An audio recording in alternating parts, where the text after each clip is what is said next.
it will be, over half of it will be you actually with two other people working on a competency, going through sort of a three-step process. So encourage you, if you haven't done it already, just make sure you've wandered through the profile and you've picked a competency, a very specific competency, not a cluster, but a very specific competency that you want to work on. So it'd be like 3.1, 4.1, 2.2, that kind of thing.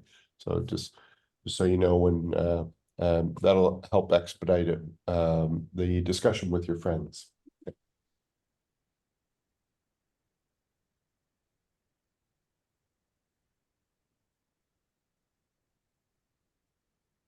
Okay, well, welcome everybody. We've just launched the introductory poll, so if you could take a second to fill that out. My name is Scott Vokey. I'm the Executive Director here at OMAA.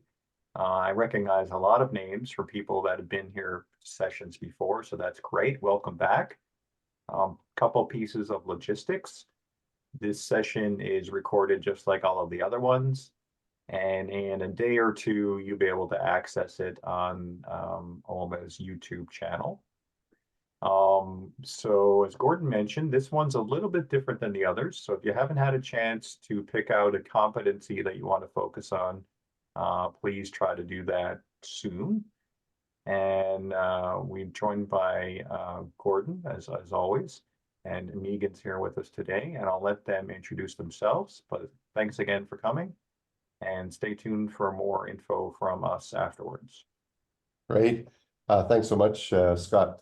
Well, I'm Gordon McIntosh and former CAO, Gulf Islands on the West Coast. I live in North Saanich, and probably for the last 15 years, travel across the country, around the world, doing governance and strategy and leadership work. And this is our last and sixth session. We've gone through all of the profile, all 5 clusters. And this is really going to focus on how to use it. And to do that, I'm delighted to have Meighan join us. So Meighan, you want to say a few words, please? No, sure. Good morning, everyone. Thanks, Scott. Thanks, Gord. My name's Meighan Wark. I am CAO at the County of Huron. I've been in the role for about 7 years.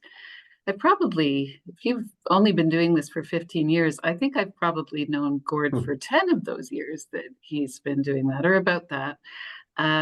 He does really incredible work for municipalities. So it's a privilege to be here with you today and to participate in some of the discussions that are going to happen.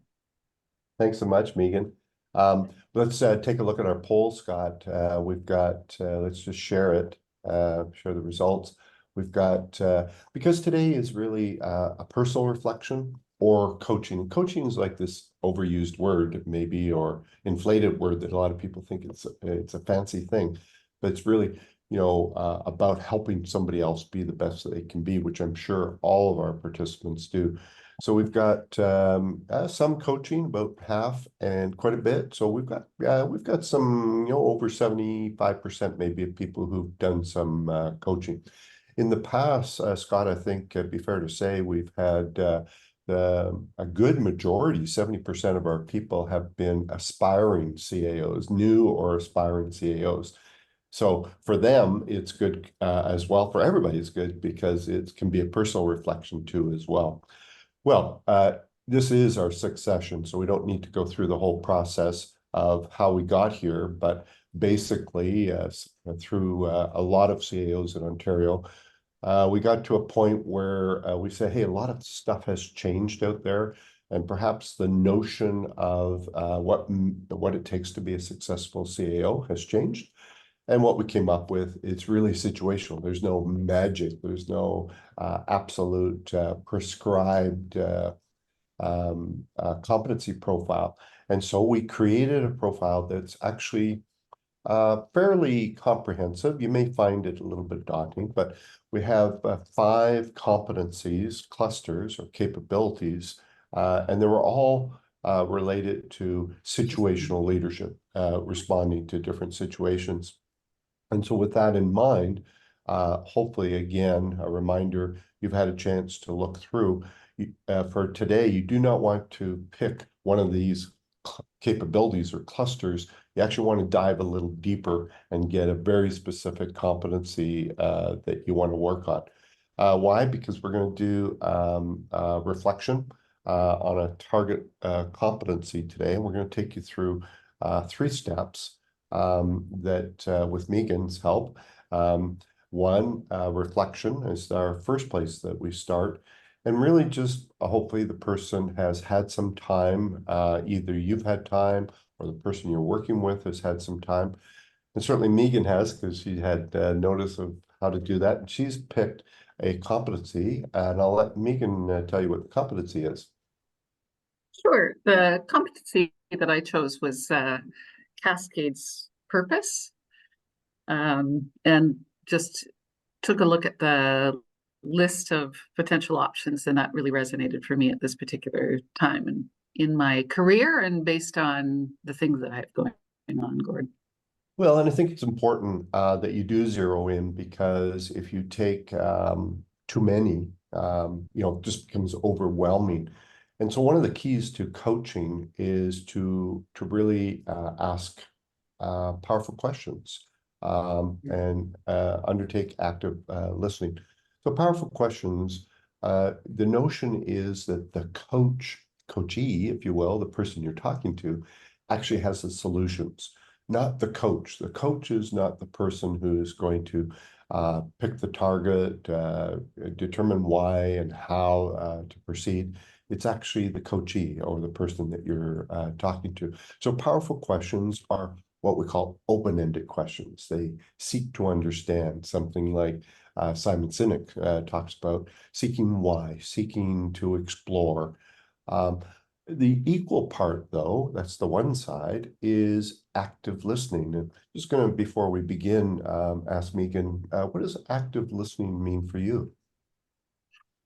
Yeah, so active listening for me, I think, means bringing yourself into the room, recognizing that CAOs in particular are very, very busy people, and understanding that in coaching conversations, it is really important to make sure that you have the capacity to have those meaningful conversations in the moment, and declaring it if you can't. I think that's something else, having the honest conversation and declaring if it isn't a good time for having a coaching conversation, to put a pin on it and say, not in this moment, but certainly let's plan to do that. I think the other piece from my perspective, Gord, is it's really easy for us to anticipate what the other person is going to say, and we bring that into the conversation. And so slowing down those thoughts a little bit, bringing yourself into the room and not trying to anticipate ahead of time what that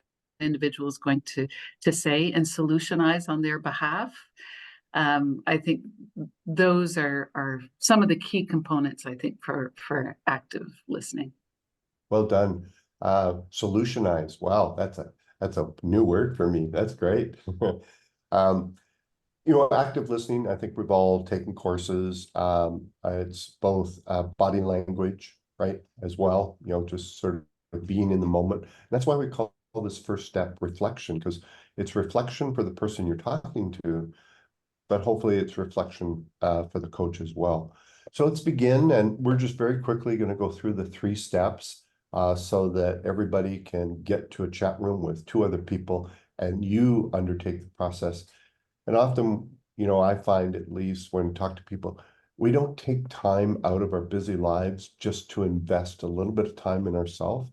That's what we're going to do today, is we're going to invest for every individual 10 or so minutes with 2 other people. You just invest a little bit of time on something that you want to work on in 2024.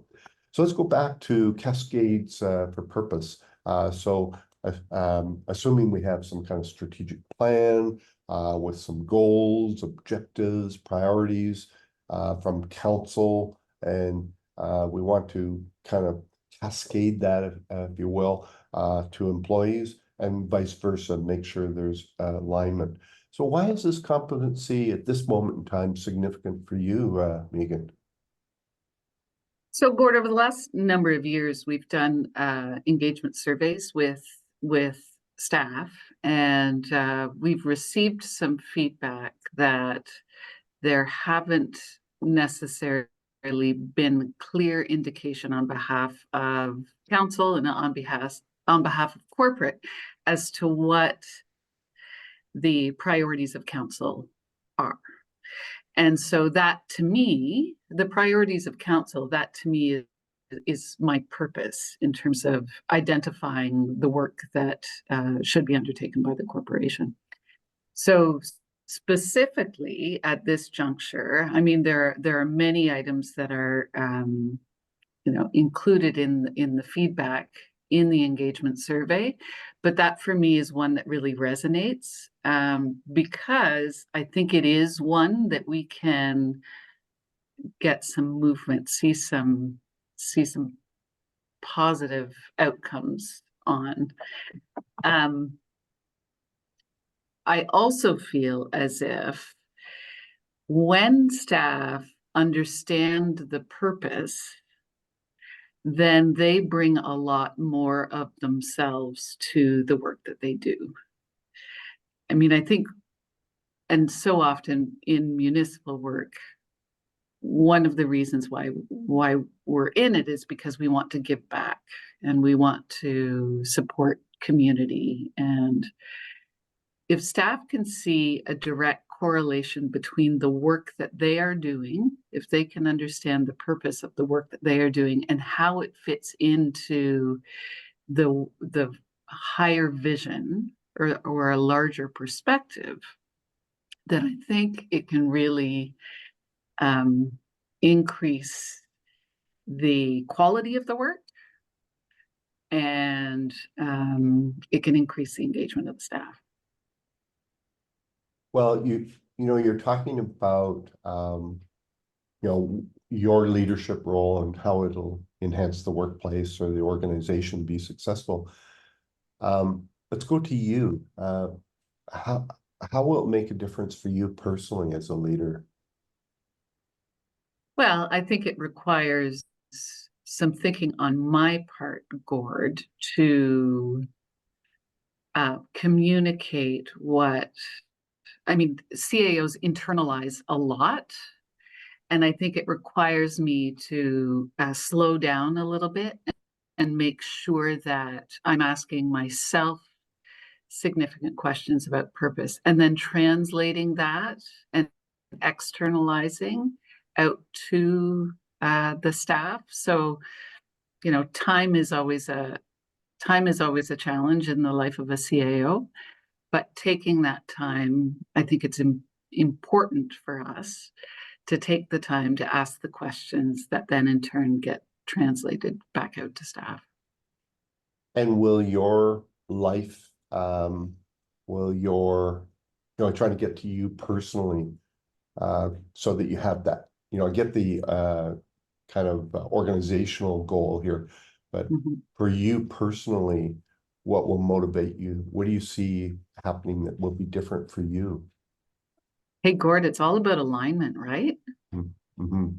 Yeah. Like personal alignment to the corporation, to the council, to the individual departments. Like, I think that to me is, and this, but if that alignment exists, that can really take the corporation into the next level.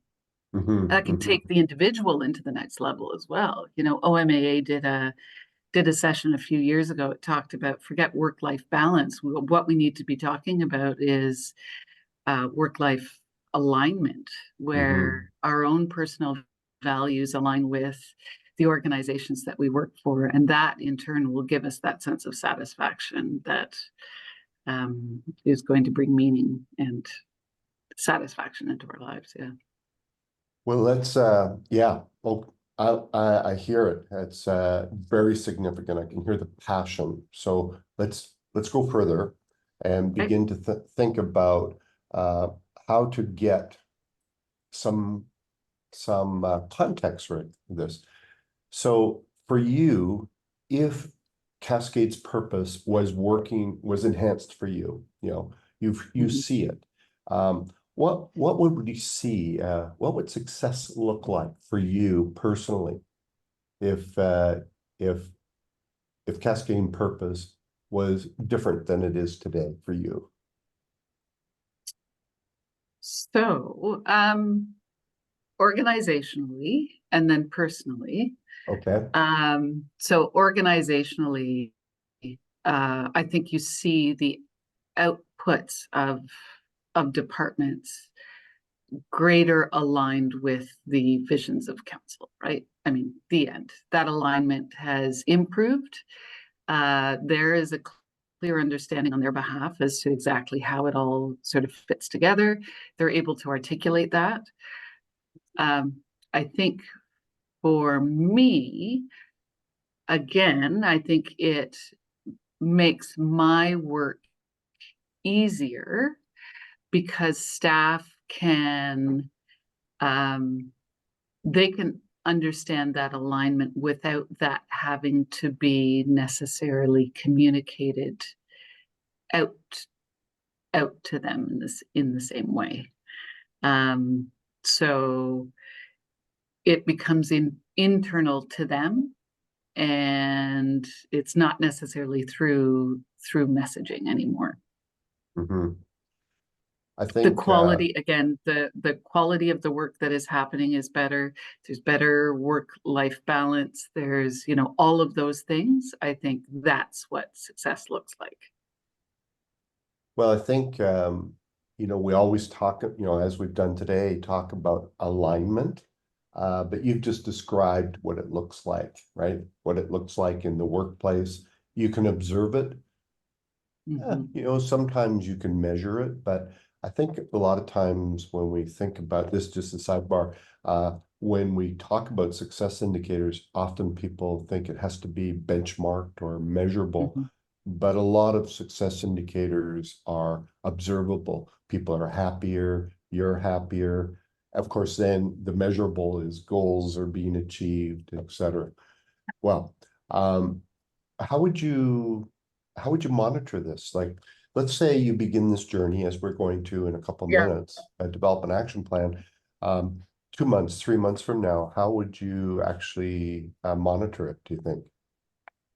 So, yeah, I thought about this, Gord. I mean, I have the benefit of actually having some benchmarks through survey results where I will be able to look back and say, staff have indicated this, now they are indicated this, and that, that's pretty straightforward. The intangibles are those things that are going to be a little less tangible for me to get a handle on will be things like, in reports as they are coming forward or in the work that I am doing, I'm seeing that alignment quite naturally, and I'm able to piece out exactly how this fits into the greater vision. I think the other intangible, Gord, is sort of what you were talking about, increased discourse on the purpose, and that's amongst staff, me with staff, but also amongst staff, and being able to observe those kinds of things. So some of it quite tangible, but some of it almost intangible. It almost sounds like even if people were questioning the vision or the goals, it would mean they know something about it. Right, exactly. Yeah, I mean, yeah. how many times does that happen, right? How many times does that happen? Yeah. Where, any sort of discussion on the topic, I think is meaningful and brings value to the table for sure. Well, For and sure. I think that's pretty open as a CAO as well. So let's go step 3 then, is to think about how are you going to work on this. There are different ways of learning. The common one is take a course, attend a session, read a book. But there's lots of ways of learning. It can be in your own personal life. It can be watching somebody else. So, Meighan, let's take the next step and say, what have you thought about as a way to not just think about this competency, but actually do something about it? What options have you considered to further develop your abilities in this area? Yeah, so just as you're saying, Gord, there are myriad options that would be available. So whether it's taking courses, whether it's doing your own personal research on it.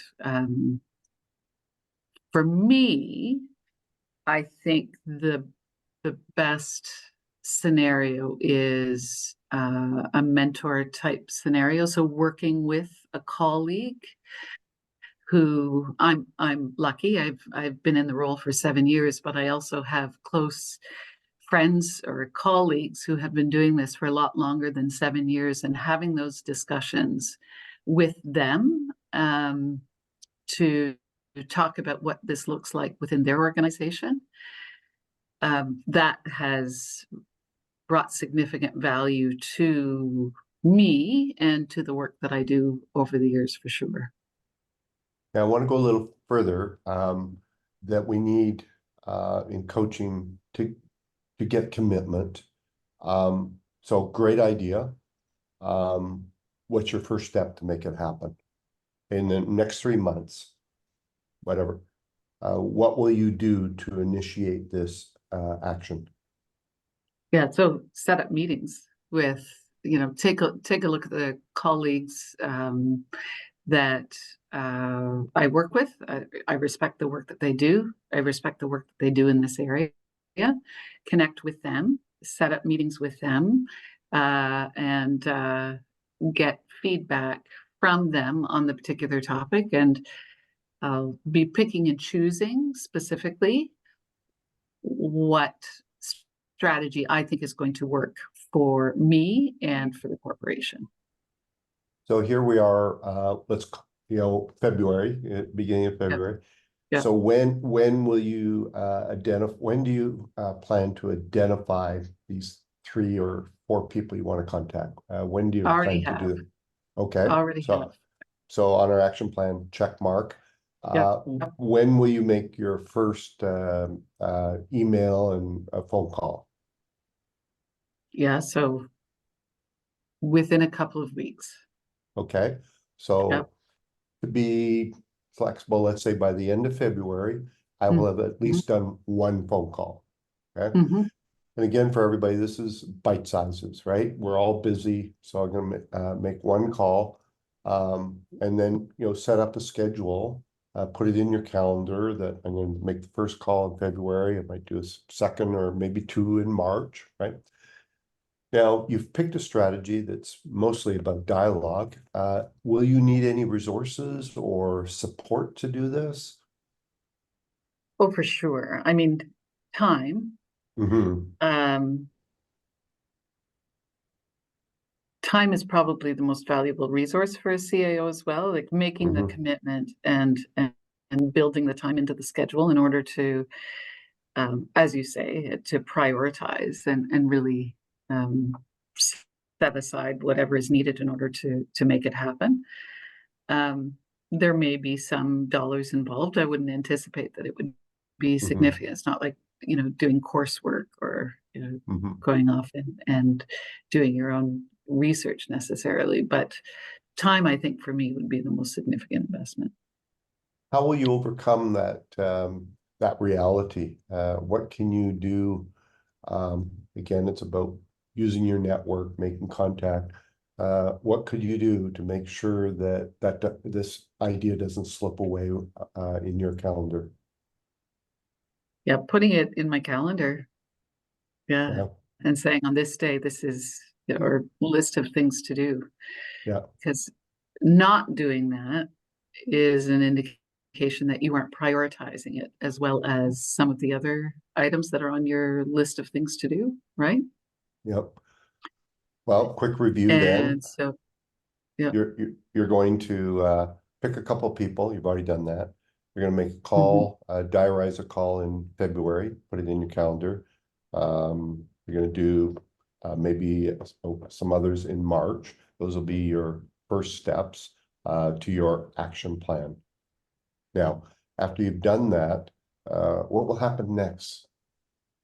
So let's say after 2 months, you've made contact with your network, you've You've Mhm. got some ideas, you've learned some strategies from them. What will you do next, Meighan?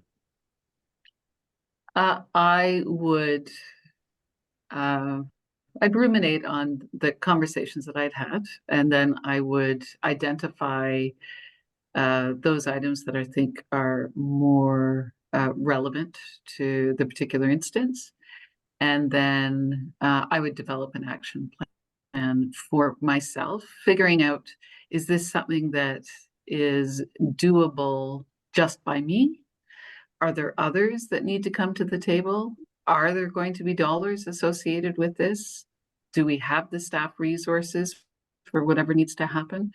And at that point, you would figure out whether or not this is something that council needs to get involved in, or whether this is just something that the CAO can manage just within the day-to-day. So let's review. You've picked a competency that's very relevant in your current space and place and time, Mhm. cascade purpose. You've described wonderful benefits, and it's really so important to do that. If you don't have clarity around benefits, this is a bit of work, this is a bit of effort. You have to have passion. It can't be an onerous task to enhance your capacity. So you got to have some passion what the benefits are. And you've developed what sounds like a three-part action plan. Identify your network, contact your network, develop a strategy, and then begin to meet with whoever internally to deploy it. Those sounds like the 3 steps. And you've got a timeline. Sounds like February, March Mhm. into April and will we and you're going to put it in your calendar. Yeah, I have And to. how about just a suggestion, Meighan? How Mhm. about maybe June? Let's give it a bit of time.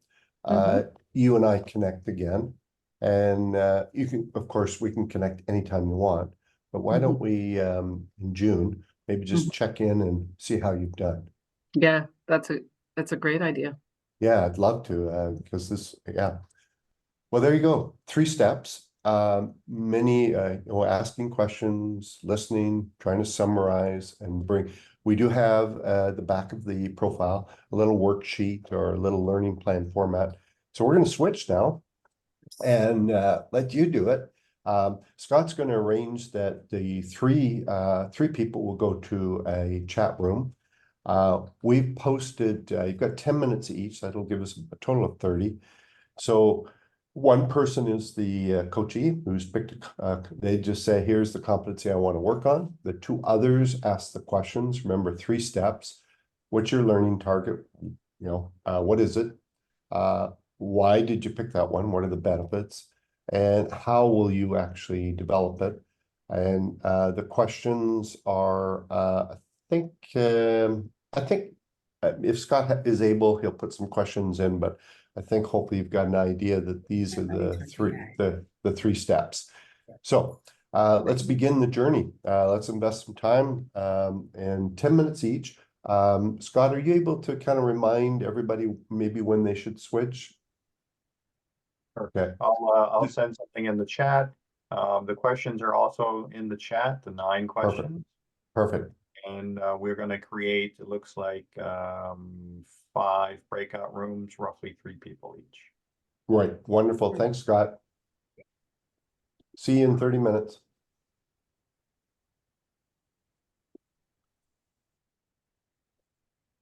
Good.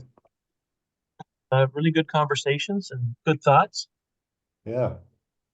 Awesome. It'd be, for an experienced CAO, it'd be cool if you could find another one and have that conversation, right?